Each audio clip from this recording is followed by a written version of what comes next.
जिंदगी में बंदगी तू कौन है, जिंदगी में बंदगी तू कौन है, जिंदगी बे बंदगी शर्मिंदा है, जिंदगी बे बंदगी शर्मिंदा है। আল্লাহর ভয় সবাই আপনারা আমরা স্বীকার করি, আল্লাহকে ভয় করি, অথচ অনেকে বলি আল্লাহকে ভয় করি, নামাজ নাই, রোজা নাই, পর্দা নাই, হালাল হারামের ভেদাভেদ নাই। বুঝা গেল আল্লাহর ভয় আসলে করি না, ভয় চিনি না। মিথ্যা বলা হারাম, গালি দেওয়া হারাম, চুরি হারাম, ডাকাতি হারাম, নাচ দেখা হারাম, গান শোনা হারাম, মা বাবার সাথে বেয়াদবি হারাম, কারো হক নষ্ট করা হারাম, কাউকে বেইজ্জতি করা হারাম। সব জানি, কিন্তু মানার কেন দুর্বলতা? একমাত্র কারণ আল্লাহর আযাবের ভয় নাই। ও আমার প্রাণের মা, মাগো মা, কোথায় গেলে মোরে ছাড়িয়া, জনম দুঃখী ইয়াতীম আমি, চাই না কেহ ফিরিয়া। ওই মায়ের ব্যথা সন্তান যদি কোনোদিন বুঝতো, রাতে বালি চাপা দিয়া চোখের পানিগুলো মুছতো আর কাঁদতো।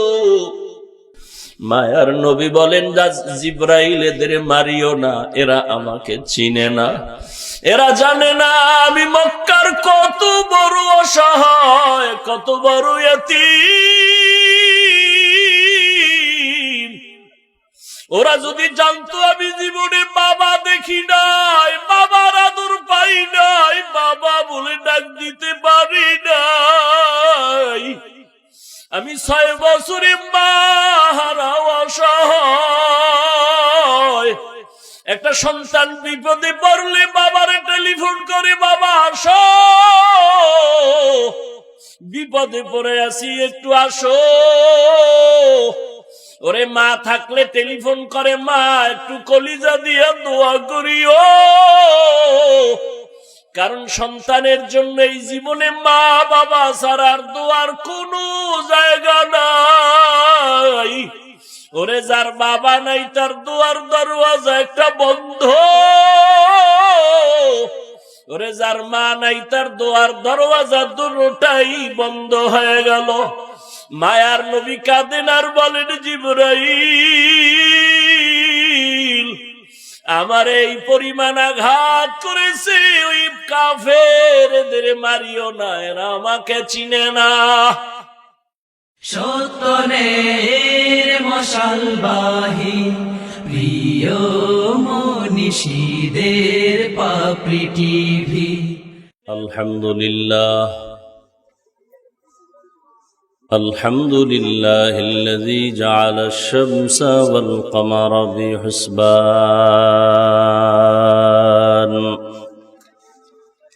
ওয়ান নাজমা ওয়াশ-শাজারা ইয়াসজুদান ওয়া ফাদ্দালা জামানান আলা জামান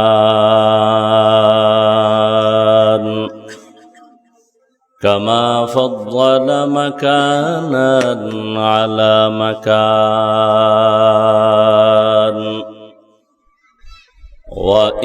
وإنسانا على إنسان ونشهد أن لا إله إلا الله وحده لا شريك له لا ضد له ولا ند له ولا مثل له ونشهد أن سيدنا وسندنا وحبيب ربنا وطبيبنا وطبيب قلوبنا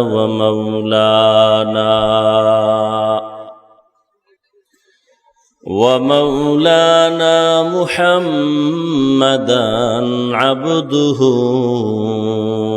ورسوله أرسله بالحق بشيرا ونذيرا وداعيا إلى الله بإذنه وسراجا منيرا اللهم صل على محمد النبي الأمي وعلى آله وسلم تسليما وبعد فأعوذ بالله من الشيطان الرجيم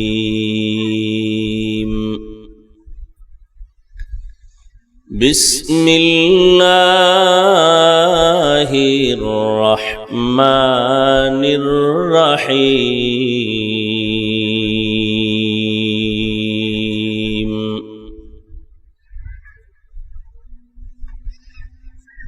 يا أيها الذين آمنوا اتقوا الله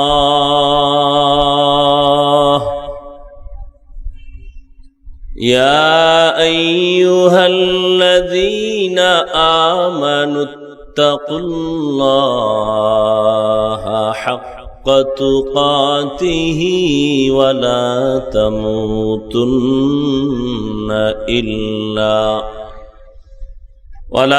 تموتن إلا وأنتم مسلمون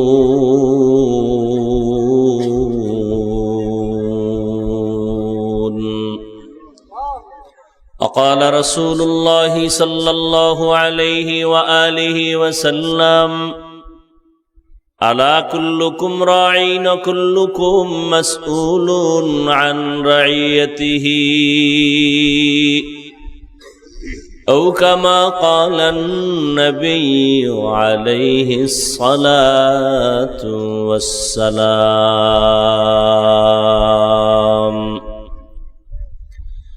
صدق الله مولانا العظيم وصدق رسوله النبي الأمي الكريم ونحن على ذلك من الشاهدين والشاكرين والذاكرين والحمد لله رب العالمين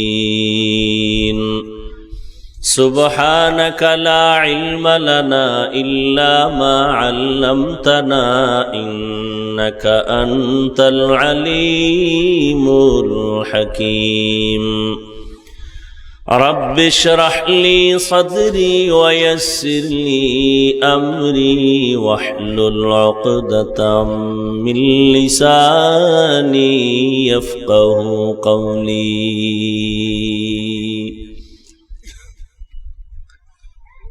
निगाह मुमिन से तो बदल जाती है तकदीर निगाह मुमिन से तो बदल जाती है तकदीर ये बंदा की कुव्वत नहीं कुदरत का इशारा ये बंदा की कुव्वत नहीं कुदरत का इशारा ऐ मर्द खिरद तरक मासी की जरूरत ऐ मर्द खैरत तर्क मासी की जरूरत, अब सोहबत सालेह की सवा कोई नहीं चारा। अब सोहबत सालेह की सवा कोई नहीं चारा। मरदूद है पीछे हमें खबर नहीं लेकिन, मरदूद है पीछे हमें खबर नहीं लेकिन, एक वक्त में हालाक जो अमाल है सारा। एक वक्त में हालाक जो अमाल है सारा। ला इलाहा इल्लल्लाह,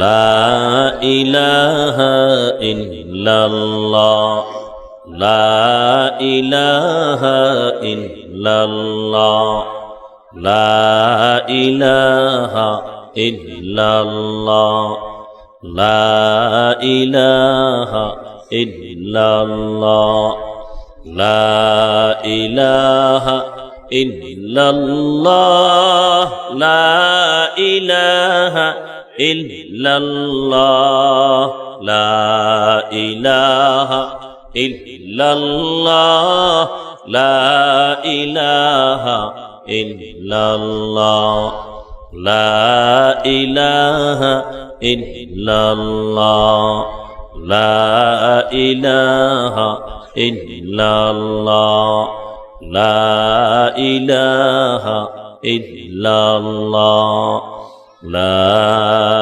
इलाहा इल्लल्लाह मुहम्मदुर রাসূলুল্লাহ।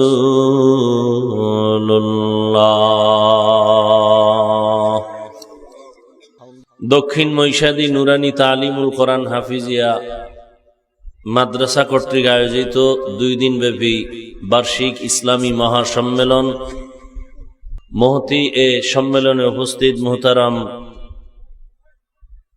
সম্মানিত সভাপতি, প্রধান অতিথি, বিশেষ অতিথি বৃন্দ, হযরত উলামায়ে কেরাম, বিভিন্ন জায়গা থেকে আগত আল্লাহ পাকের আশিকিন, জাকিরিন, শাকিরিন, মুহিব্বিন, মুরব্বিয়ান এজাম, কলিজার টুকরা আমার সমবয়সী যুবক বন্ধুগণ, স্নেহের ছোট ভাই, পর্দার আড়ালে মাইকের আওয়াজ শ্রবণরতা সম্মানিতা মা ও বোনেরা,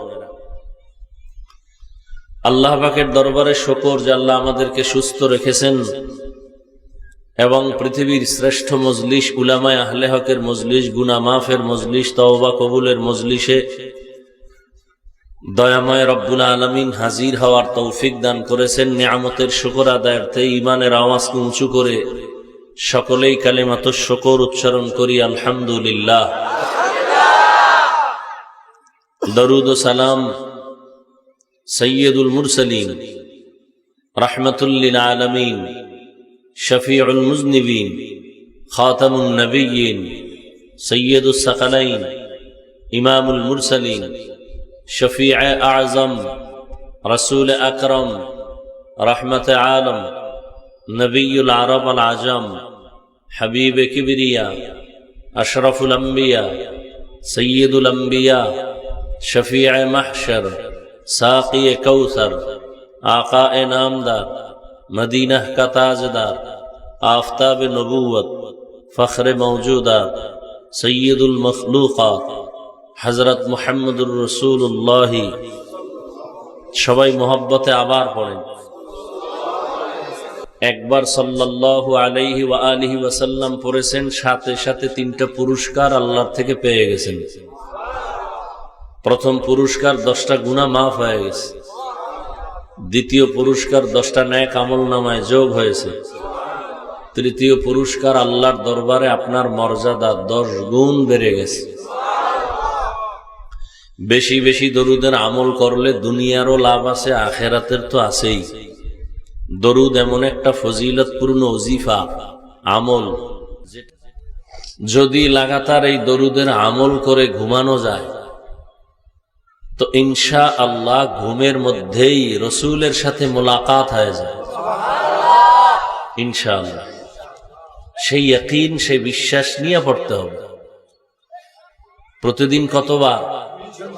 300 বার। আপনার শারীরিক সমস্যা দরুদ পড়েন, সমাধান হয়ে যাবে। ব্যবসায় ঝামেলা, দরুদের আমল করেন, সমাধান হয়ে যায়। হাদিস শরীফে আল্লাহর রাসূল বলেন, আসমান জমিনে যত দোয়া হবে, প্রত্যেকটা দোয়া দরুদ ছাড়া হলে কবুল হবে না। যেই দোয়ার মধ্যে দরুদ নাই, ওই দোয়া আল্লাহর আরশে আজিমে যাবে না। এজন্য মসজিদে ঢুকতে দোয়া আছে না নাই? দরুদ শরীফ ছাড়া যারা দোয়া পড়ছেন, আরশে আজিমে যাবে না। বের হইতেও দোয়া আছে, দরুদও থাকবে। দরুদ ছাড়া দোয়া কবুল হয় না। এজন্য রসুলের রওজা মোবারকে হাজী সাহেবরা যখন সালাম দিতে ঢুকেন, ওই দরজার উপরে আরবিতে লেখা আছে, বিসমিল্লাহি ওয়াসসালাতু ওয়াসসালামু আলা রাসূলিল্লাহ, আল্লাহুম্মা ইফতাহ লি আবওয়াব রাহমাতিক। আবার বের হওয়ার সময় লেখা আছে, বিসমিল্লাহি ওয়াসসালাতু ওয়াসসালামু আলা রাসূলিল্লাহ, আল্লাহুম্মা ইন্নী আসআলুকা মিন ফাদলিক। আগে দরুদ না?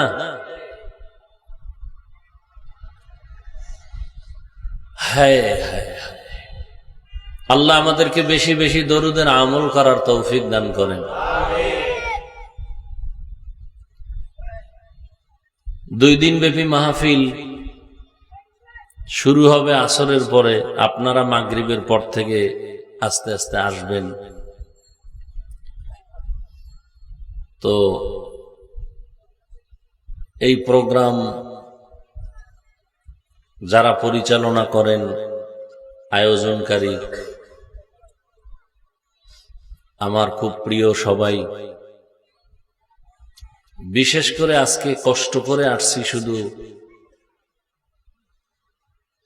এদিকে। আমার প্রোগ্রাম মাগরিবের পর থেকে,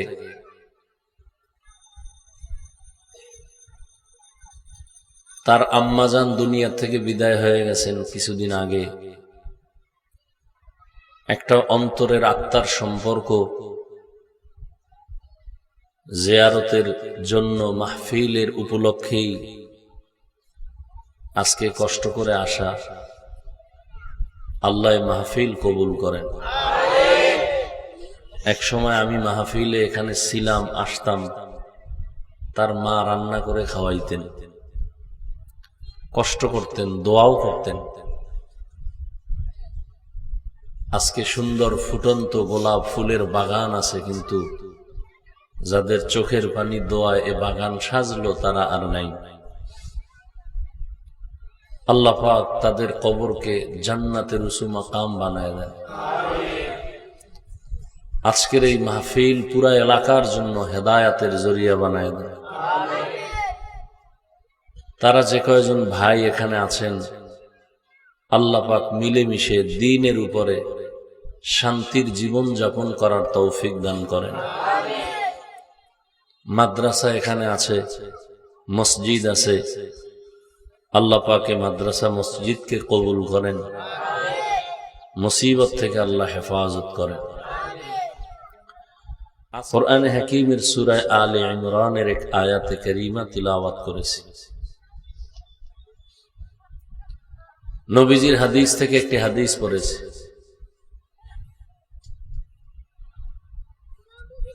ঈসা আলাইহিস সালাম দুনিয়াতে আসছেন বাবা ছাড়া। ইমরান বনি ইসরাইলদের মধ্যে একজন ভালো মানুষের নাম। আল মানি পরিবার, আলে ইমরান মানি ইমরানের পরিবার। বনি ইসরাইলদের মধ্যে একজন ভালো মানুষ ছিলেন, আবেদ ছিলেন ইমরান।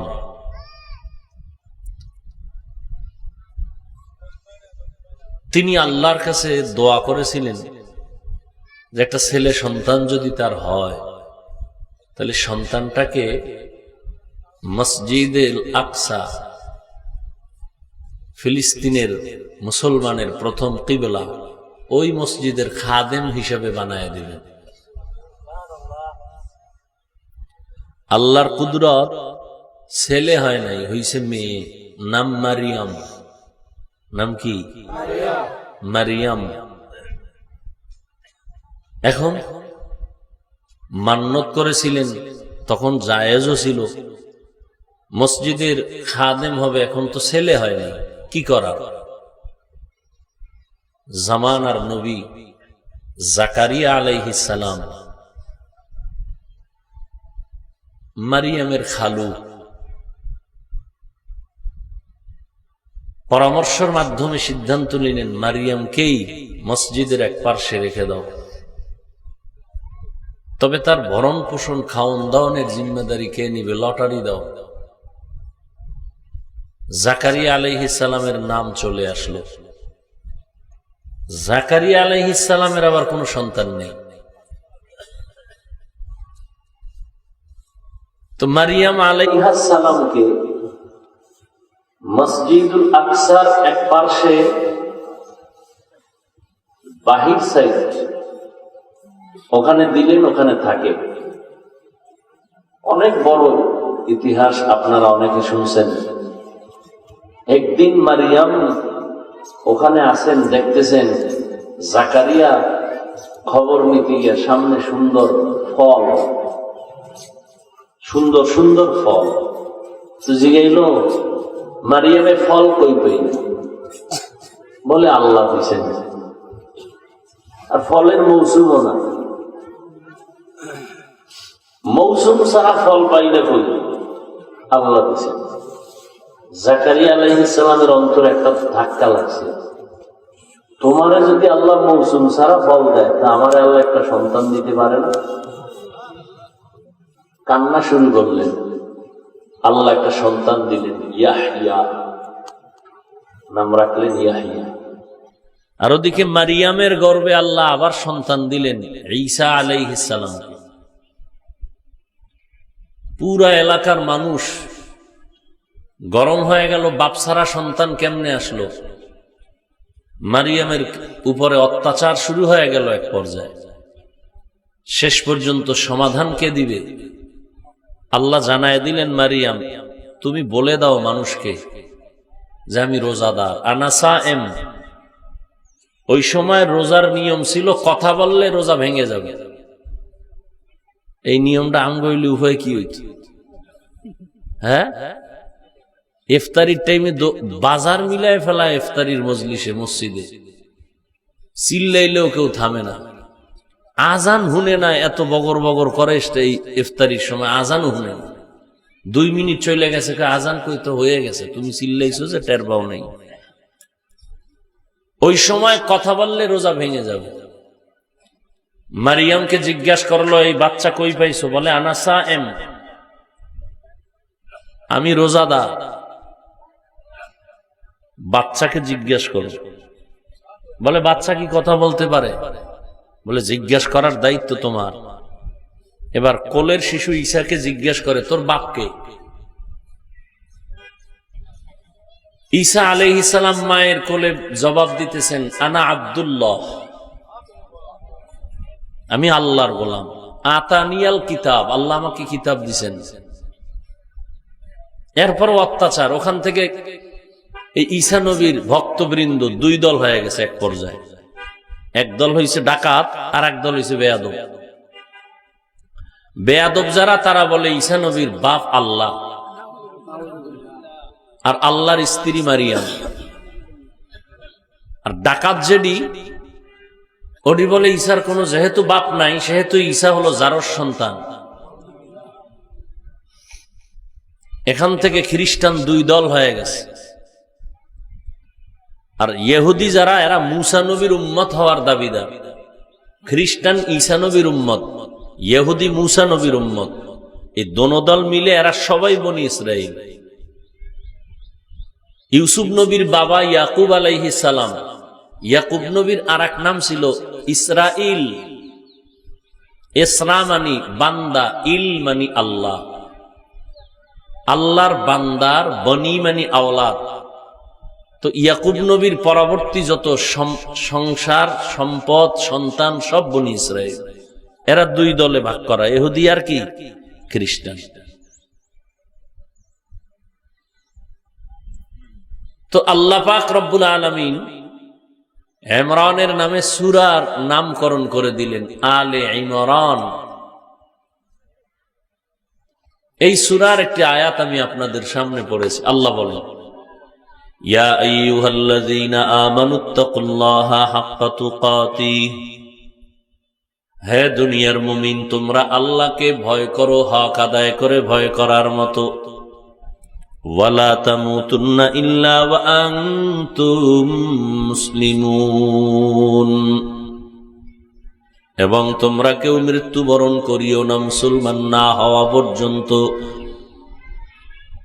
রাহমাতের নবী বলেন, আলা কুল্লুকুম রাঈন ওয়া কুল্লুকুম মাসউলুন আন রাইয়াতিহি, সাবধান হে উম্মত, তোমরা প্রত্যেকেই দায়িত্বশীল। আল্লাহর আদালতে দাঁড়াইয়া সকলকেই দায়িত্বের জবাব দিতে হবে। রহমতের নবী যখন এই হাদিসটা শুনাইছেন, সাহাবায়ে কেরামদের মধ্য থেকে কেউ প্রশ্ন করলেন, ইয়া রাসূলুল্লাহ, দুনিয়াতে কে কার উপরে দায়িত্বশীল জানতে চাই। রহমতের নবী বললেন, সাহাবা, দুনিয়াতে যিনি মানুষের কর্তা হবে, অধীনস্থদের গার্ডিয়ান হবে, অধীনস্থদের জন্যই গার্ডিয়ান, ওই কর্তা হবে দায়িত্বশীল। যেমন প্রত্যেকটা সন্তান মা বাবার অধীন, মা বাবা সন্তানের দায়িত্বশীল। প্রত্যেক ছাত্র শিক্ষকের অধীন, প্রত্যেক শিক্ষক ছাত্রদের জন্য দায়িত্বশীল। প্রত্যেক স্ত্রী স্বামীর অধীন, প্রত্যেক স্বামী স্ত্রীর জন্য দায়িত্বশীল। আবার যেমন ওয়ার্ডের একজন মেম্বার ওয়ার্ডের দায়িত্বশীল, মসজিদের ইমাম ও খতিব মসজিদের মুসল্লিদের দায়িত্বশীল। মসজিদের ইমাম খতিব কিসের দায়িত্বশীল? কথা বলেন না কেন? মুসল্লিদের দায়িত্বশীল। তাহলে কমিটি কেন? কমিটি হইল বিল্ডিং এর দায়িত্বশীল।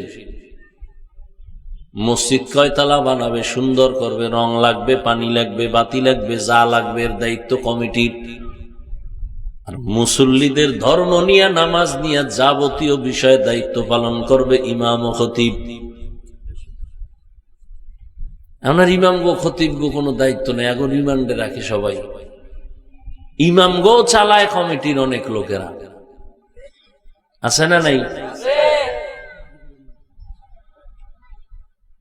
সাহাবিয়ার একজন ডাক দিয়ে বলেন, ইয়া রাসূলুল্লাহ, আমার অধীনেও কেউ নাই, আমিও কারো অধীনে নাই।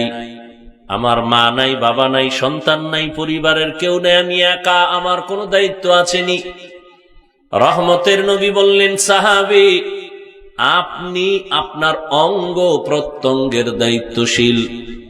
আল্লাহ দুটো হাত দিয়েছেন, দুটো পা দিয়েছেন, দুটো চোখ দান করেছেন, এগুলোর জন্য আলাদা আলাদা ডিউটি আছে, এমনেই দেন নাই। কিয়ামতের ময়দানে আল্লাহর আদালতে আলাদা করে চোখের হিসাব দিতে হবে, কানের হিসাব দিতে হবে, জবানের হিসাব দিতে হবে। আল-ইয়াওমা নাখতিমু আলা আফওয়াহিহিম ওয়া তুকাল্লিমুনা আইদিহিম ওয়া তাশহাদু আরজুলুহুম বিমা কানু ইয়াকসিবুন। আল্লাহ তাআলা বলবেন, হাত কথা বলো, জবান কথা বলো, কান কথা বলো, পা কথা বলো। দস্তগু ইয়াদ মঞ্চুনি দুজদিদা আম, লব্বগু ইয়াদ মঞ্চুনি বুসিদা আম, চশমগু ইয়াদ চিদা আম, গামজা হারাম, গোশগু ইয়াদ চিদা আম, সমরুল কালাম। মানুষকে যখন বলবে তোমার চোখ, তোমার হাত, তোমার পা, তোমার অঙ্গগুলো সঠিক কাজে তুমি ব্যয় করছো কিনা জবাব দাও। হাদিসে পাকে রহমতের নবী বলেন, কিছু মানুষ আযাবের ভয়ে মিথ্যার আশ্রয় নিয়ে বলবে সব দায়িত্ব পালন করেছি, অথচ তারা কোনোভাবেই দায়িত্ব পালন করেন নাই। আল্লাহ তখন জবানকে বন্ধ করে বলবেন, হাত কথা বল। সাথে সাথে আল্লাহর আদালতে হাত কথা বলা শুরু করবে, চোখ কথা বল সব বলা শুরু করবে, হাত কথা বলবে, হে আল্লাহ এই হাতের দ্বারা তুমি দুনিয়ায় দিছো ভালো কাজে হাত ব্যবহার করবে, মা বাবার খেদমতে হাত ব্যবহার করবে, মানুষের কল্যাণে হাত ব্যবহার করবে, কিন্তু না, এই বান্দা হাতের দ্বারা শুধু গুনাহের কাজে হাত ব্যবহার করেছে।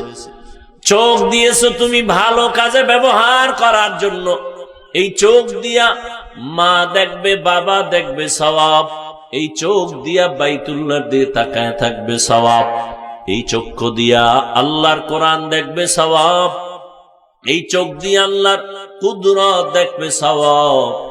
বান্দা এই চোখ দিয়া মা দেখে না, বাবা দেখে না, কোরআন দেখে না, বাইতুল্লাহ দেখে না, বান্দা এই চোখ দিয়া মোবাইলের দিকে তাকাইয়া কবিরা গুনাহ করে করে জীবনটাকে নষ্ট করে ফেলেছে। দস্তগুয়াদ মঞ্চুনি দুজদিদা আম লব্বগুয়াদ মঞ্চুনি বসিদা আম চশমগুয়াদ চিদা আম গমজা হারাম গোশগুয়াদ চিদা আম সমরুল কালাম। কিয়ামতের ময়দানে সব দায়িত্বশীলদের দাঁড়ানো হবে, আল্লাহর আদালতে দাঁড়াইয়া সব দায়িত্বশীলদের জবাব দিতে হবে। এ মা বাবা, সন্তানের দায়িত্ব যথাযথ পালন করেছো কিনা আল্লাহর আদালতে দাঁড়ায় জবাব দাও। আল্লাহর আদালত এমন এক আদালত যেখানে কোনো কারচুপির সুযোগ নাই, কোনো অহংকারী আর কোনো কথা বলার সুযোগ হবে না। আর আল্লাহ পাক এক একজনের পক্ষে বিপক্ষে একাধিক সাক্ষী পেশ করার পরে বিচারের ফয়সালা দিবেন। এজন্য আল্লাহ তাআলা বলেন, ও দুনিয়ার মুমিন, আমি আল্লাহ তোমাকে বড় আদর করে বানাইছি, মরার আগে তুমি মুসলমান হইয়া কবরে আসিও।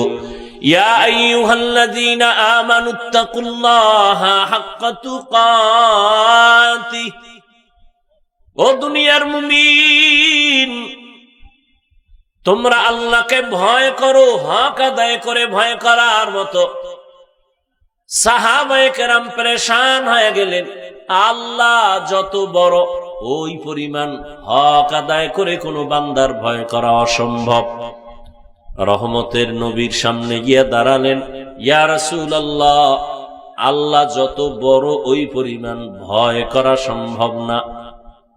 রহমতের নবীও চিন্তায় পড়ে গেলেন, সাথে সাথে দয়াময় আল্লাহ জিবরাইল আমিনকে পাঠায় দিলেন, ও জিবরাইল যাও, রহমতের নবীরে সান্ত্বনার বাণী শুনায়া দাও, ইত্তাকিল্লাহা মাস্তাতাতুম, আল্লাহর হক আদায় করে ভয় করার কোনো প্রয়োজন নাই, বরং বান্দা তার সাধ্য মতো আল্লাহকে ভয় করবেন। আল্লাহকে ভয় করার নাম তাকওয়া। যারা যারা আল্লাহকে ভয় করেন তাদের নাম হলো মুত্তাকি। আল্লাহ কোরআনে বলেন, মুত্তাকি যারা হবে এদের জন্য দুনিয়াতে আমি 6টা পুরস্কার দান করব, আখিরাতে আরো 2টা পুরস্কার দান করব। দুনিয়াতে 6টা, আখিরাতে আরো 2টা। কাদের জন্য? যারা মুত্তাকি হবে। মুত্তাকি কারা? যাদের অন্তরে থাকে তাকওয়া। তাকওয়া মানে আল্লাহর ভয়। কার ভয়? হর কে দারত খৌফে হকদার দিল মদাম, জন্নতুল মাওয়া দেহদ ওরা মাকাম, জুজবা হক চি জে মখাজ ইনসুজা, ফজলে উ আমস্তে দর জুমলা জাহা। আল্লাহ তাআলার ভয়। এখন আমি যদি আপনাদের জিজ্ঞাসা করি, আপনারা কারা কারা আল্লাহকে ভয় করেন, যদি জিজ্ঞাই, এখানে সবাই হাত উঠাইব নাকি কেউ বয়ে থাকবে? সবাই হাত উঁচু করে বলবে আমরা আল্লাহকে ভয় করি। অনেক চালাক মুসলমান বলবে আমরা হুজুরদের থেকেও আল্লাহরে বেশি ভয় করি। অথচ এমন আল্লাহর বান্দা আছেন নামাজের খবর নাই, পর্দার খবর নাই, হালাল হারামের ভেদাভেদ নাই, কামাই রুজির মধ্যে হালাল হারামের ভেদাভেদ নাই। অথচ জীবনে বান্দা যত ইবাদত করবে, ইবাদত কবুল হওয়ার জন্য 1 নাম্বার শর্ত হলো হালাল খানা লাগবে। হারাম খানার ইবাদত আল্লাহর আদালতে কবুল হবে না। এই জন্যই তো আল্লাহ তাআলা কোরআনে বলেছেন, যারা হারাম রাস্তায় কামাই করবা, রুজি রোজগারে লিপ্ত হয়ে যাবা, আমি আল্লাহ তোমাদের সাথে যুদ্ধ করার জন্য রেডি হয়ে গেলাম। হারাম খানার দ্বারা ওই সংসারে কোনোদিন বরকত হয় না। হারাম রুজি রোজগার করলে ব্যবসায় বরকত হয় না। চোখের সামনে দেখা যায় অনেক বরকত, কিন্তু না, দেখেন না, যেই গাছটা খুব দ্রুত বড় হয়ে যায়, ওই গাছটা দ্রুতই আবার বাতাসে ভেঙ্গে যায়, ঠিক নি? যারা দ্রুত টাকার মালিক হয়, হারাম ছাড়া কেউ দ্রুত টাকার মালিক হতে পারে না। বুঝেন না কথা? হঠাৎ মৌলবী যদি হয়ে যায়, বুঝবেন লেখাপড়া ছাড়া মৌলবী, হঠাৎ মাওলানা, হঠাৎ টাকাওয়ালা, সব হারাম খোর। দ্রুত টাকা উঠছে, আবার দ্রুত এটির ধস। খোদায় যখন ধরে, মাইয়া অসুস্থ, ছেলে অসুস্থ, বউ অসুস্থ, কারো পাও ভাঙ্গা, কারো কিডনি নষ্ট, কারো লিভারের সমস্যা, মানে তুফানের মতো শুধু টাকা যাচ্ছে। যে রাস্তায় আইছে ওই রাস্তায় যাইতেছে। খাওয়ানে শান্তি নেই, ঘুমে শান্তি নেই, কঠিন এক প্যারা, সে মরা ভালো। একজনে এমন বিপদে হইরা এবার মরা ভালো। এর মধ্যে আজরাইল হাজির হয়ে গেছে। কে তুমি? বলে আমি আজরাইল। কেন? তুমি না বলছাম মরা ভালো। কারণ আমি তো তোমারে ডাকি নাই, মনের একটা ঝালের জন্য, কষ্টের জন্য বলেছি। আমি এত তাড়াতাড়ি মরবো? আরো কত আকাম বাকি রয়েছে। জিন্দেগি মে বন্দেগি তু করনা হে, जिंदगी में बंदगी तू करना है, जिंदगी बे बंदगी शर्मिंदा है, जिंदगी बे बंदगी शर्मिंदा है। दुनिया में हो दुनिया का तालबगार न हो, बाजार से गुजर हो खरीदार न हो। दुनिया में हो दुनिया का तालबगार न हो,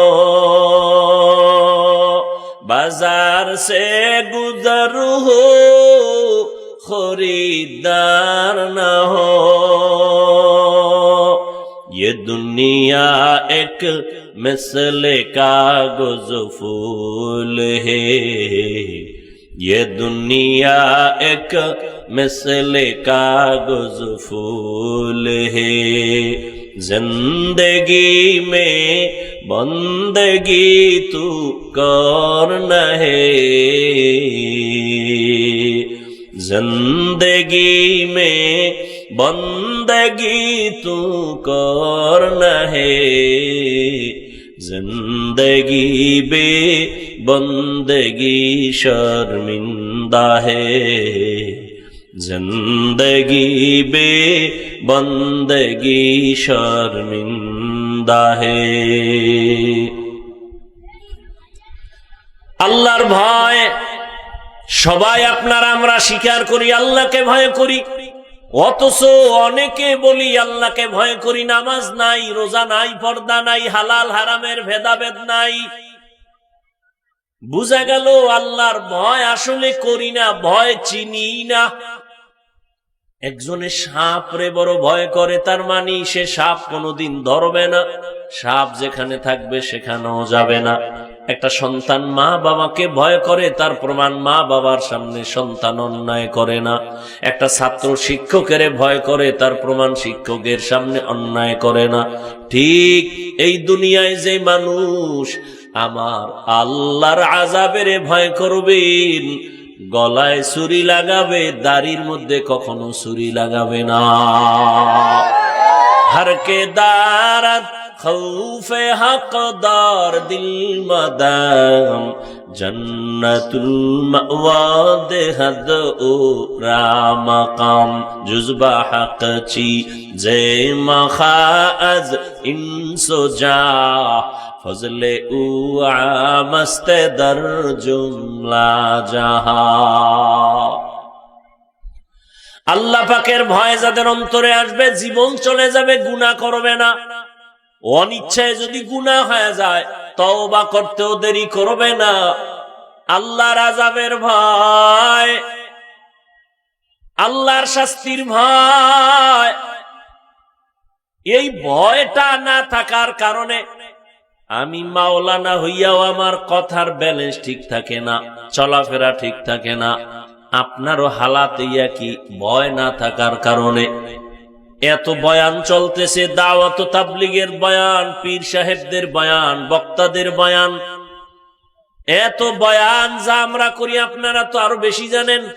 মিথ্যা বলা হারাম, গালি দেওয়া হারাম, চুরি হারাম, ডাকাতি হারাম, নাচ দেখা হারাম, গান শোনা হারাম, মা বাবার সাথে বেয়াদবি হারাম, কারো হক নষ্ট করা হারাম, কাউকে বেইজ্জতি করা হারাম। সব জানি, কিন্তু মানার কেন দুর্বলতা? একমাত্র কারণ আল্লাহর আযাবের ভয় নাই। আল্লাহর আযাবের ভয়, এই ভয়টা অন্তরে জমা করার জন্যই যত মেহনত চলতেছে। একদিন যদি অন্তরে আল্লাহর আযাবের ভয় এসে যায়, তখন বান্দা গুনাহ থেকে সাথে সাথে তওবা করে ফেলবে। আল্লাহর আযাবের ভয় যদি অন্তরে আসে, ওই লোকটা জেনারেল লাইনে থাইকাও আর নামাজ ছাড়বে না, ওই লোকটা বেপরদায় চলবে না। আল্লাহর ভয় যখন আসবে, ওই বান্দা আর মিথ্যাও বলবে না, কারো হক নষ্ট করবে না, নিজে কোনোদিন গুনাহের ইচ্ছা করে গুনাহের পথে যাবে না। সাহাবায়ে কেরামদের ভেতরে আল্লাহর এই পরিমাণ ভয়। নবীজি একদিন সাহাবায়ে কেরামদের বসাইয়া বলেন, ও সাহাবায়ে কেরাম, সকলেরই তো মরতে হবে। বলে হ্যাঁ। বলে তুমি মরণটারে কত কাছে মনে করো? একজন সাহাবী বলেন, ইয়া রাসূলুল্লাহ, আমি যখন ফজরের নামাজ আদায় করি, আমার অন্তরে ভয় লাগে জহুর পড়তে পারবো কিনা, এর মধ্যে হয়তো আজরাইলের সাথে মোলাকাত হয়ে যাবে। আর একজন সাহাবীকে নবী বলেন, বলো তুমি মরণ রে কত কাছে মনে করো? আর একজন সাহাবী বলেন, ইয়া রাসূলুল্লাহ, আমি জোহরের নামাজ আদায় করার পর আমার অন্তরে ভয়, আমি আসরের নামাজ আদায় করতে পারবো কিনা, এর মধ্যে আজরাইল চলে আসবে। আর একজন সাহাবী বলেন, ইয়া রাসূলুল্লাহ, আমি মরণ রে কাছে মনে করি, আসরের নামাজ আমি আদায় করিয়া ভয় থাকি, মাগরিবের আগে না জানি আমার মরণ হয়ে যায়। নবী চোখের পানি ছেড়ে কাঁদেন আর বলেন, সাহাবা, মরণ এত দূরে না, মরণ আরো কাছে। বলেন, ইয়া রাসূলুল্লাহ, তা কেমন? নবী বলেন, আমি মরণ রে এত কাছে মনে করি, আমি যখন ডান দিকে নামাজের শেষে সালামটা ফিরাই, আমার ভয় লাগে আমি বাম দিকে সালাম ফিরাইতে পারবো কিনা। ডান দিকের সালামের পর বাম দিকে সালাম ফিরানোর আগে আজরাইল এসে আমার রুহুটা নিয়ে যেতে পারে, এই পরিমাণ মরণের ভয় করি, এবং মরণটারে আমি অনেক কাছে মনে করি। মরণ থেকে যতই পালাও, মরণ তোমায় নিবে ঘিরি, যদিও সুদূর আকাশ পানে লুকাও সেথায় লাগিয়ে সিঁড়ি। নদী পথে নৌকা চালাও ও মাঝি ভাই, বেলা ডোবার আগে আমি ওপার উঠতে চাই। ডুবে গেলে বেলারে আর উঠে না, ভেঙ্গে গেলে মেলারে আর জমে না। হাদিসে পাকে একটা ঘটনা, রহমতের নবী সাহাবায়ে কেরামদেরকে বয়ান করে বলতেছেন, বনি ইসরাইলদের মধ্যে একজন আল্লাহর বান্দি ছিল, বড় আবেদা, বড় জাহেদা, বড় শাকেরা, বড় জাকেরা। আল্লাহর পেয়ারা এক বান্দি, বড় আবেদা, ইবাদত করনেওয়ালা আল্লাহর এক বান্দি। এই পরিমাণ আল্লাহর ইবাদত করতেন, এক পর্যায়ে তার জীবনে স্বামী অসুস্থ হয়ে গেল। স্বামী এই পরিমাণ অসুস্থ যে আর কামাই রুজি চলে না। ওদিকে তার সন্তানও, একাধিক সন্তান, ছোট ছোট বাচ্চাগুলো। আল্লাহর বান্দি কি করবেন? আল্লাহর দরবারে দোয়া করে, নামাজ পড়ে দোয়া করে, হে আল্লাহ তুমি বরকতের রিজিক দাও, সন্তানের জন্য আমার কোথাও যেন লজ্জা পেতে না হয়। স্বামীর কামাই করা টাকা সম্পদ জমা করা কিছুদিন পর্যন্ত এগুলো ব্যবহার করলো, সন্তানের পেছনে নিজে ভোগ করলো। স্বামী বেচারা অসুস্থ হয়ে গেল। এক পর্যায়ে স্বামী দুনিয়ার থেকে চলে গেল। আল্লাহর বান্দি এখন একা, আর সন্তান ছাড়া আর কেউ তার নাই। আল্লাহর বান্দি এখন কোথায় যাবে? স্বামীর রেখে যাওয়া সম্পদ এগুলো দিন দিন শেষ হয়ে যাচ্ছে। এমন একটা হালাত চলে আসছে, এখন আর অবশিষ্ট কোনো সম্পদ নাই। আল্লাহর বান্দি পেরেশান হয়ে গেল। এরে পর্দার আড়ালের আম্মা জান, নারীদের জন্য জান্নাতে যাওয়া বড় সহজ, অথচ নবী মেরাজের রাত্রে জান্নাত আর জাহান্নাম দেখা আয়েশা মা খাদিজাকে বলেন, আমি মহিলাদেরকে জাহান্নামে বেশি দেখেছি। নারীদের জান্নাতে যাওয়া অনেক সহজ, পুরুষের জন্য অনেক কষ্ট। পুরুষেরা দিন নাই রাত নাই, এক তো সংসার চালানোর জন্য মেহনত, সন্তান দেখা লাগে, স্ত্রীর হক আদায়, আবার কাজ করা লাগে রৌদ্রে ভরিয়া, আবার মসজিদে যাইয়া নামাজ আদায় করা লাগে। শহীদি মরণ হতে হলে জিহাদের ময়দানে যাওয়া লাগে, ঈদের নামাজে দৌড়ান লাগে, জুমার নামাজে দৌড়াতে হয়।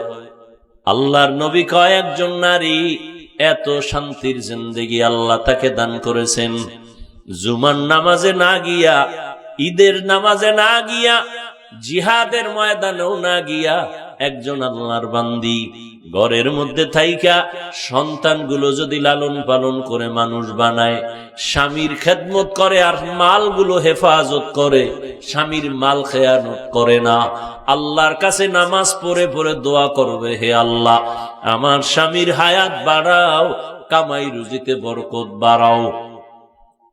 অনেক আল্লাহর বান্দি মনে করে স্বামী একা কামাই করলে আমরা আগাইতে পারবো না, আমিও নাইমা যাই মাঠে ময়দানে, কিন্তু কি লাভ? এর দ্বারা বরকত নাই। বরং স্বামী অল্প টাকা কামাই করবে, এর মধ্যে স্ত্রী নামাজ পড়ে দোয়া করবে, অনেক বরকত হবে। আল্লাহ এত পরিমাণ বরকত দান করেন। ও নারী, মসজিদে গিয়া পুরুষ যেই পরিমাণ সওয়াব, ঈদগায় গিয়া পুরুষেরা যেই পরিমাণ সওয়াব, আম্মা জানেরা ঘরের মধ্যে নামাজ পড়লে পুরুষের সমান সওয়াব আল্লাহ দান করবেন।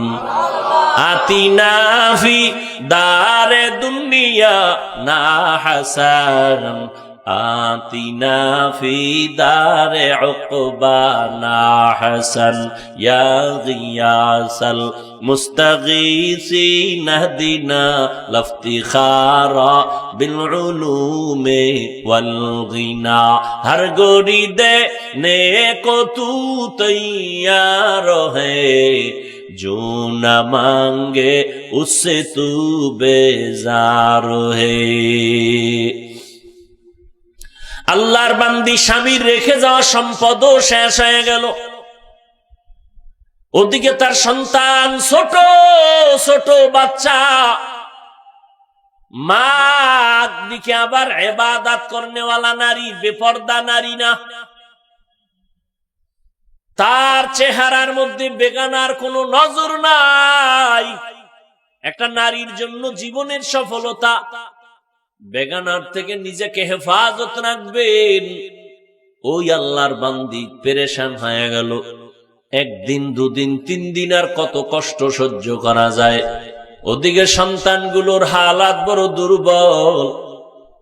একদিনের খানা এখন ভাগ ভাগ করে 1 সপ্তাহ খাওয়ায়, কিন্তু বাচ্চাদের পেটের ক্ষুধা নিবারণ হয় না। মা না খাইয়া সন্তানের খানার জন্য বেকারার হয়ে যায়। একেই তো মা বলে। মা তো এমন জিনিস, মা রাতের বেলা ঘুমায় না সন্তানের আরামের দিকে তাকাইয়া। এমন মা দুনিয়াতে দ্বিতীয় আর একজন কোন ব্যক্তিকে পাওয়া যাবে না। একটা মায়ের কি পরিমাণ চোখের পানি সন্তানের পেছনে, একটা মায়ের কি পরিমাণ দোয়া আর কষ্ট আর মেহনত একটা সন্তানের পেছনে। সন্তান যদি বুঝতো, চামড়া খুইলা জুতা বানায় দিত মায়ের জন্য। জীবনের মূল কষ্ট মায়ের প্রসব বেদনা, 7 আসমান 7 জমিন তখন মায়েরই মাথায়। জীবনের মূল কষ্ট মায়ের প্রসব বেদনা, 7 আসমান 7 জমিন তখন মায়েরই মাথায়। আমার সুন্দর মুখ দেখে মা, আমার সুন্দর মুখ দেখে মায়ের ব্যথা যায় দেয় হাসাইয়া। ও আমার প্রাণের মা, মাগো মা, কোথায় গেলে মোরে ছাড়িয়া? জনম দুঃখী ইয়াতীম আমি, চাই না কেহ ফিরিয়া। আমি যখন ছিলাম আমি মায়েরই উদরে, চলাফেরা করলেন যে মায় কত কষ্ট করে। আমি যখন ছিলাম আমার মায়েরই উদরে, চলাফেরা করলেন যে মায় কত কষ্ট করে। এমন মাকে কেমনে আজি,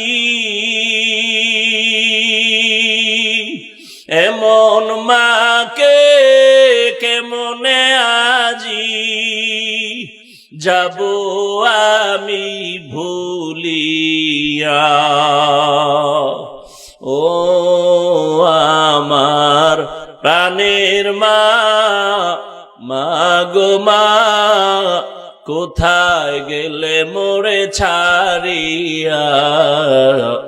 জনম দুঃখী ইয়াতীম আমি, চাই না কেহ ফিরিয়া।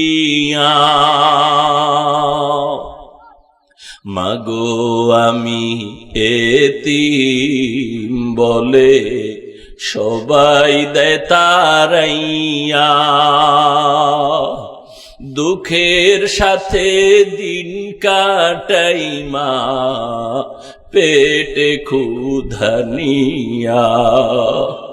মাগো আমি এতিম বলে সবাই দেয় তারাইয়া, দুঃখের সাথে দিন কাটাই মা পেটে ক্ষুধা নিয়া।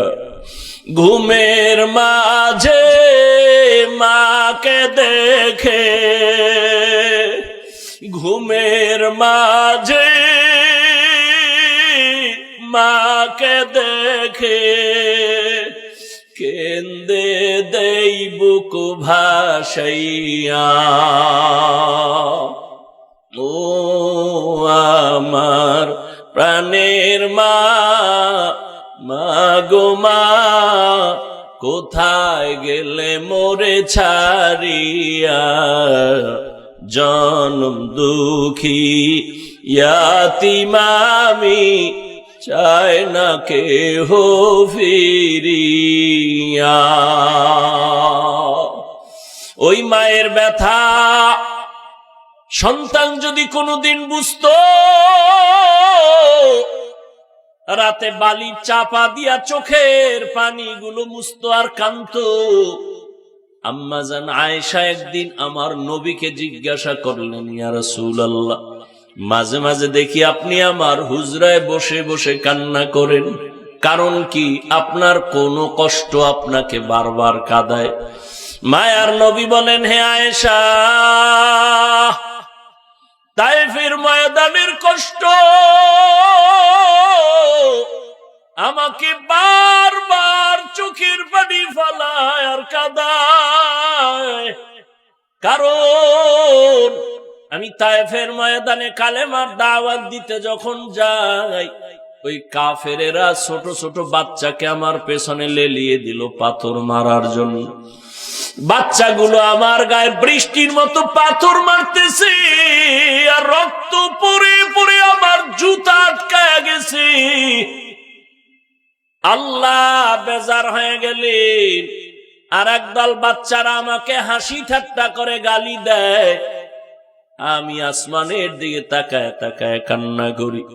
জিব্রাইল আসিয়া বলেন, ইয়া রাসূলুল্লাহ, আপনি এখন অর্ডার দেন, তায়েফের মানুষগুলো ধ্বংস করে দেই।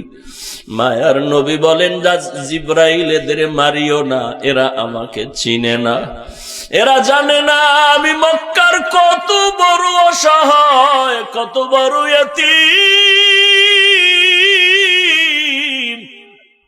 ওরা যদি জানতো আমি জীবনে বাবা দেখি নাই, বাবার আদর পাই নাই, বাবা বলে ডাক দিতে পারি নাই, আমি 6 বছরে মা হারা অসহায়।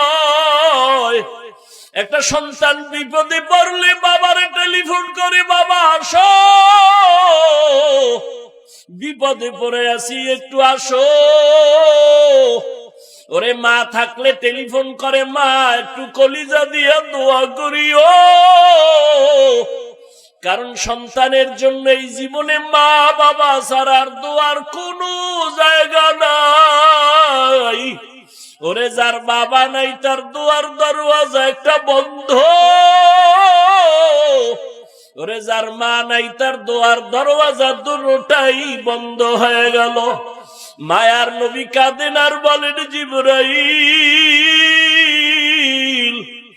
আমার এই পরিমাণ আঘাত করেছে, ওই কাফের এদের মারিও না, এরা আমাকে চিনে না।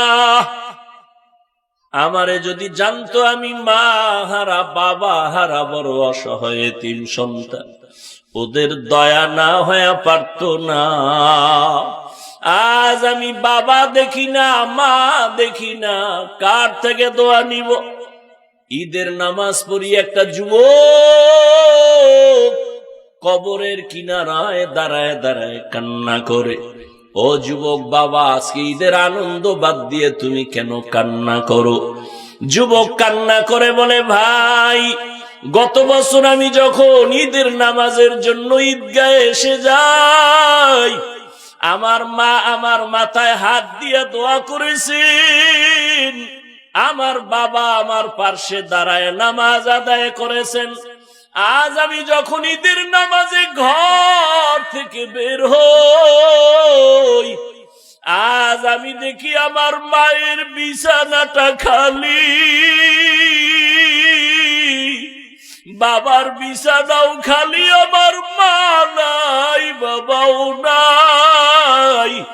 কে আমার মাথায় হাত দিয়া দোয়া করবে? আমি বড় অসহায়। আর সবার অন্তরে আনন্দ, আমার মা নাই, বাবা নাই, আমি কিসের আনন্দ করব? আমি আমার মা বাবার কথা মনে পড়ে চোখের পানি ছেড়ে দোয়া করি, কান্না করি। ওই আল্লাহর বান্দি চোখের পানি ছেড়ে আল্লাহর কাছে দোয়া করে, আল্লাহ আমার এই জীবন কি উপায় হবে, সন্তানের খানার কি আয়োজন? আল্লাহর বান্দি এক পর্যায়ে নিরুপায় হইয়া সিদ্ধান্ত নিল, সন্তানের কষ্ট দেওয়া যাবে না। আমি মা না খাইয়া থাকতে পারি, সন্তানটারে না খাওয়া রাখবো না। মা পাগলের মতো হইয়া এক পর্যায়ে সিদ্ধান্ত নিল, তার বাড়ির থেকে দূরের একটা এলাকায় একটা অসভ্য গুনাহগার, জিনা করনেওয়ালা, দুনিয়ার পাপী, কিন্তু ওর টাকা আছে অনেক, মানুষের টাকা দেয় হারাম সুদের উপরে। মহিলা চিন্তা করে গেল, আমি ওর থেকে কিছু টাকা ধার নিয়া অন্তত আমার সন্তানের পেট ঠান্ডা করব, ওদের কান্না সহ্য করা যায় না। আল্লাহর বান্দি যখন চলে গেল ওই দুনিয়ার জিনাকার পুরুষের কাছে, টাকাওয়ালার কাছে, মহিলাকে দেখে বলে, কেন আসছো তুমি? বলে, ভাই আমি আপনাকে জানি শুনি কিন্তু কাছে আসি নাই, আজকে আমি নিরুপায় হয়ে আসছি আপনার সামনে। আমার সন্তানগুলো পাগলের মতো না খাইয়া উপবাস, একদিন দুদিন মা আমি সহ্য করতে পারি না, আমাকে কিছু টাকা যদি ধার দিতা, আমি কষ্ট করে কাজ করে করে টাকার ঋণ পরিশোধ করতাম। আমার সন্তানের কান্না আমি মা সহ্য করতে পারি না। ওই জিনাকার বেঈমান বলে, টাকা ধার দেওয়া যাবে না, তবে তোমাকে এমনি দিব, তবে শর্ত হলো তুমি আজকের রাত আমাকে তোমার দেহটা দিয়া দিবা, তুমি আমার সাথে একটা রাত কাটাইবা, তোমাকে আমি একটা টাকার বড় অংশ ফিরি দিয়ে দিব, দেওয়া লাগবে না। মহিলা তো আল্লাহর পেয়ারা বান্দি, ইবাদত করনেওয়ালা বান্দি, চিন্তায় পড়ে গেল, এখন আমি কি করি? একটা রাত ওকে দিয়া এই গুনায় লিপ্ত হয়ে আমি টাকা নিব, এটা কেমনে সম্ভব? কিন্তু বাচ্চাদের কান্না, সন্তানের কষ্ট সহ্য করতে পারি না। আল্লাহর বান্দি দীর্ঘ টাইম ভাবার পরে হঠাৎ করে তার দিল থেকেই জবাব চলে আসলো, ঠিক আছে, তুমি আমাকে একটা রাত্র চাইছো, আমি রাজি হয়ে গেলাম, আমি তোমার এক রাত্র তোমার জন্য আমি, তুমি যা করবা আমি রাজি, তবে টাকা দাও। আমার বাচ্চাদের কান্না আমি বরদাস্ত করতে পারবো না। মহিলা তো নেককারিনী, বইলাও কিন্তু ঠান্ডা নাই, অন্তরে আল্লাহর কাছে বলতেছে, হে মালিক, আমার গলায় ছুরি লাগবে, তারপর আমি গুনাহ করব না, কিন্তু বাচ্চাদের কান্না সহ্য করতে পারি না, মালিক রাস্তা খুলে দাও। ওই জিনাকার পুরুষ এই আল্লাহর বান্দিকে পাইয়া টাকার একটা বান্ডিল রেডি করিয়া বলে, চলো আমার রুমের ভেতরে চলো। রুমের ভেতরে নিয়া টাকার বান্ডিলটা পাশে রাইখা বলে, তুমি আজ আমার জন্য? বলে, হ্যাঁ আমি তোমার জন্য। মহিলাকে বলে, তো তুমি বসো, এবার আমি তোমাকে আজকে রাত্রে ব্যবহারের জন্য প্রস্তুতি নেই। যখন প্রস্তুতি নিবে ঠিক এমন সময় মহিলা তো বোরকা পরা, নেকাব লাগানো, চোখের পানি ছেড়ে মহিলা কান্না শুরু করেছে। ওই আল্লাহর বান্দা জিনাকার দুনিয়াদার মহিলার কান্না দেখিয়া বলে, এই মহিলা, তুমি তো স্বেচ্ছায় রাজি হয়েছো? বলে, হ্যাঁ হয়েছি। তাহলে কেন কাঁদো? আমি তো এখনো তোমার শরীর টাচ করি নাই। বলে, না করো নাই। তাহলে কেন কান্না করো?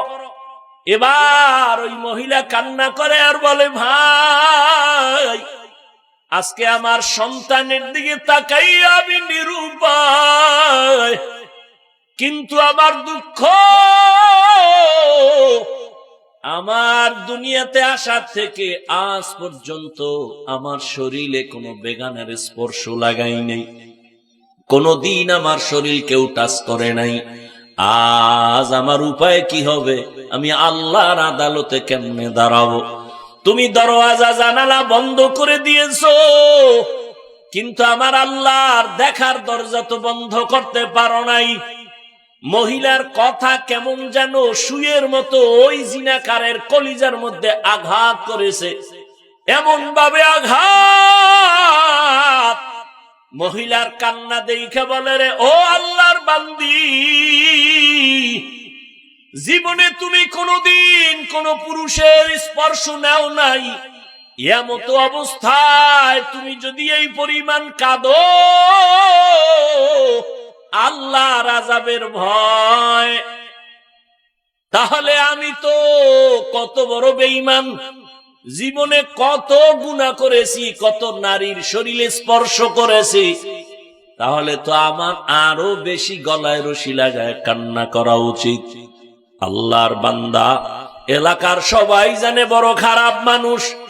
ওই মহিলার কান্নায় ওই জিনাকারের অন্তরের মধ্যে কেমন যেন আগুন লাগায় দিল।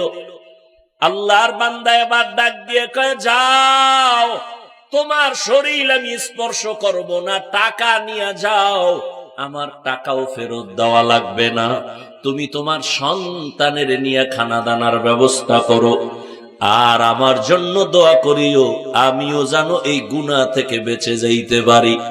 আল্লাহর বান্দি শুকর আদায় করে 2 রাকাত নামাজ পড়ে দোয়া করলেন, হে আল্লাহ, তোমার এই জাহান্নামের আসামিকে হেদায়েতের দৌলত দিয়া দাও। আল্লাহর বান্দার জন্য এমন দোয়া করলেন, মাত্র 2-1 দিনের মধ্যে খবর হয়ে গেল ওই জিনাকার জাহান্নামীটা মরে গেছে। ওই সময়ের একটা নিয়ম ছিল, কোন দুনিয়াদার মানুষ ভালো হোক কা খারাপ হোক, মরিয়া গেলে কে জানো তার বাড়ির গেইটে লিখে রাখতো লোকটা ভালো ছিল। যদি গুনাহগার হইয়া মারা যায়, বাড়ির মধ্যে দরজার গেটে লেখা থাকতো লোকটা বড় খারাপ। কে লেখতো জানা নাই। হাদিসের ঘটনা, রহমতের নবী বলেন, সাহাবায়ে কেরাম যখন ওই লোকটা মরে গেল, মহিলা তো তার বাড়ি চলে গেছে, এলাকার মানুষ খবর পাইয়া খুশি, এত বড় এক জাহান্নামী মরে গেল। দেখার জন্য সবাই বাড়ির গেইটে কি লেখা আসে দেখি। সবাই ঘুরিয়া ঘুরিয়া হাজারো মানুষ জমা হয়ে গেছে, তার বাড়ির গেইটে কি লেখা আছে দেখবে। হাদিসের এবারাত নবী বলেন, সাহাবারা ওই বেঈমান মারা যাওয়ার পরে তার বাড়ির গেইটে লেখা আসলো আরবিতে, কদ গফরাল্লাহু লাহ লিল কিফল। কিফলি নামের বান্দা তার নাম। আল্লাহর পক্ষ থেকে কে যেন আওয়াজ দিছে, লেখা দিছে, ও কিফিল নামের বান্দাকে আল্লাহ মাফ করে দিয়েছেন। এলাকার মানুষ আশ্চর্য হয়ে গেল, এত বড় জিনাকার, এত বড় জাহান্নামের আসামিরে কেমনে মাফ করলেন আমার আল্লাহ। ঘটনার তদন্ত নিতে নিতে নিতে নিতে এক পর্যায়ে খবর নিয়ে দেখলো, ওই এলাকার মহিলার খবর নিয়ে মহিলার কাছে সবাই গেল। কি হালাত? বলে এই হালাত, আমার টাকার জন্য আমি গেছি, এক পর্যায়ে সে আমাকে রাতের জন্য নির্ধারণ করলো। সব ঘটনা খুলিয়া বলার পর এবার সবাই শান্ত হয়ে গেল। আল্লাহ পাক রব্বুল আলামিনের ভয় যার অন্তরে চলে আসবে, সে মুহূর্তে তওবা করে আল্লাহর খাস ওলি হয়ে যাবে। আতিনা ফি দারে দুনিয়া না হাসান, আতিনা ফি দারে উকবা না হাসান, ইয়া গিয়াসাল মুস্তাগীসিন আহদিনা লাফতিখারা বিল উলুমি ওয়াল গিনা। আল্লাহ তাআলা তওবার দরজা দিয়ে ডাকে, রে গোলাম আসো। ও পর্দার আড়ালের আম্মা জানেরা, ওই আল্লাহর বান্দির মতো আপনারাও তো বড় দামি, আপনারা তো ভালো সন্তানের মা হইয়া কবরে যাবেন, কিয়ামত পর্যন্ত এই সন্তানের কারণে আপনারাও দোয়া পাবেন।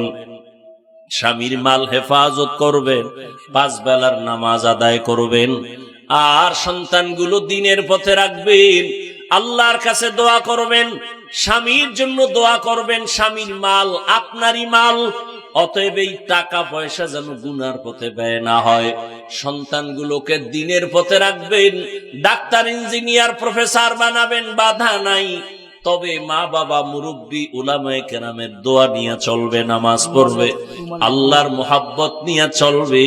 এমন একটা মা দুনিয়াতে যদি আপনি সন্তান রেখে যান, আল্লাহ আপনার রাস্তা আরো আখিরাতের দিকে আগায় দিবেন।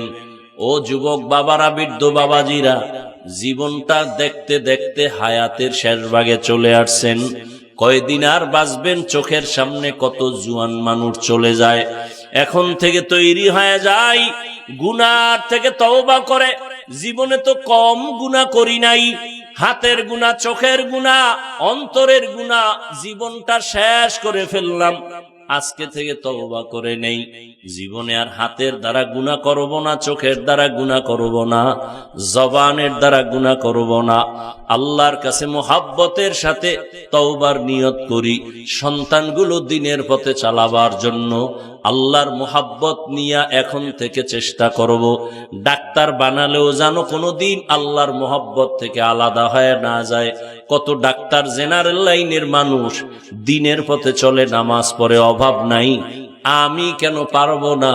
আল্লাহর কাছে যদি খাঁটি অন্তরে তওবা করতে পারি, জীবনে আর কোনোদিন হাতের দ্বারা, চোখের দ্বারা, অন্তরের দ্বারা গুনাহ করব না, কোনোদিন কারো হক নষ্ট করব না, মা বাবার অবাধ্য হব না, আর কোনোদিন উলামায়ে কেরাম, মুরব্বিদের থেকে বরদোয়া নেওয়ার মতো কাজ করব না। আল্লাহর কাছে তওবা করার জন্য যদি অন্তর তৈরি হয়, খাঁটি তওবার নিয়তে দুটো হাত আল্লাহকে দেখায়া দেই। আয় আল্লাহ, আমাদের হাতগুলো কবুল করে নেন, তওবা কবুল করে নেন, তওবার উপরে মজবুত হইয়া চলার মতো তৌফিক দান করেন, আমিন।